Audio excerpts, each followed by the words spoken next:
Hey everyone, welcome to the Pigston Weekly AI Update. I'm Wesley, and today we're getting started by talking about Meta. A few weeks ago, I talked about how Mark Zuckerberg has been dangling huge amounts of money to people that are on his list. And you remember that list is a collection of some of the top minds in the artificial intelligence industry that Mark Zuckerberg is trying to target and bring into Meta. Well, that drama has just continued. For example, just a few days ago, Apple's head of its AI models team left Apple and moved over to Meta, reportedly for a $200 million pay package. At the same time, two more researchers from OpenAI just defected over to Meta as well. That brings the total of OpenAI staff who've now moved to Meta up to 10. Over the past couple of months, it's become clear that Meta is lagging behind its competitors like OpenAI or Google or Anthropic or even Grok in terms of its widespread commercial usage. If you look on Ella Marina, you can see that Meta is not even in the top 10. They are substantially below some of the even lesser known competitors. Nevertheless, Mark Zuckerberg has made artificial intelligence a key facet of what he wants Meta to become. And so he's taken what Meta does have, which is very deep pockets, and used that money to try to bring in the top talent to his company. You should keep your eye on Meta over the next few weeks, the next few months, to see if the talent that Mark Zuckerberg has brought in can actually help their AI platform see widespread commercial use. But apart from just commercial interest, if you work in ad buying or marketing, you definitely should keep an eye on the changes that are happening at Meta. Meta accounts for over 50% of the total US digital ad revenue, with Instagram alone projected to generate more than $32 billion in US ad spend. And Mark Zuckerberg has been very vocal about the way that he believes AI is going to transform the way that people advertise on his platform. And as they continue to acquire talent and their AI capabilities improve, you should expect to see changes on their advertising platforms.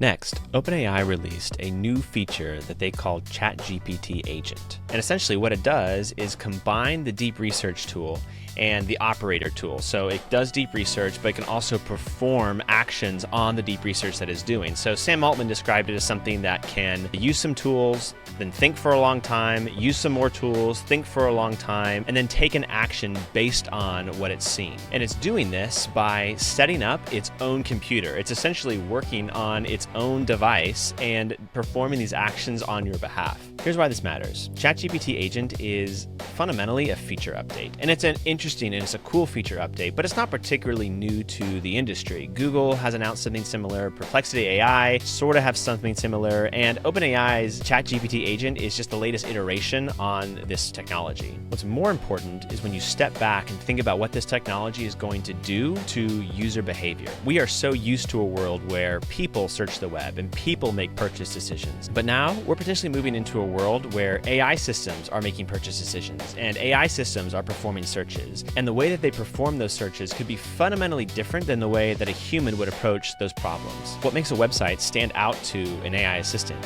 Do AI assistants click ads? What feeds into their recommendations? These are questions that fundamentally impact the way that we work and questions that we really don't have the answers to at this point. But something that we should be thinking about as the industry continues to move more and more towards autonomous agents. Finally, there's been a lot of conversation this week about open weights. And if you ever looked at me, you know I'm not talking about the gym. OpenAI recently announced that they are going to delay the release of their open-weighted LLM to the public.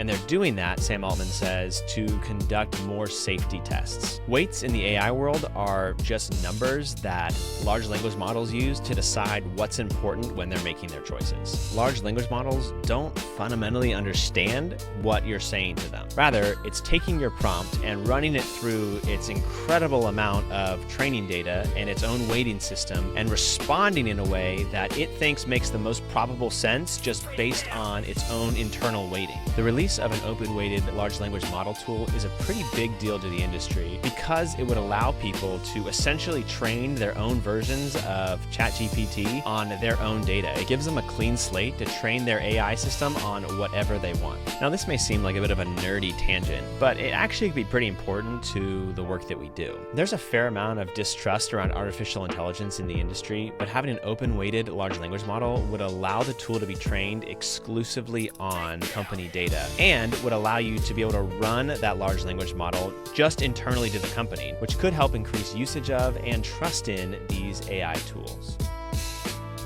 Of course, there are more updates, but of course, I'm out of time. So I'm going to leave it at that, and I'll see you on the next weekly AI update.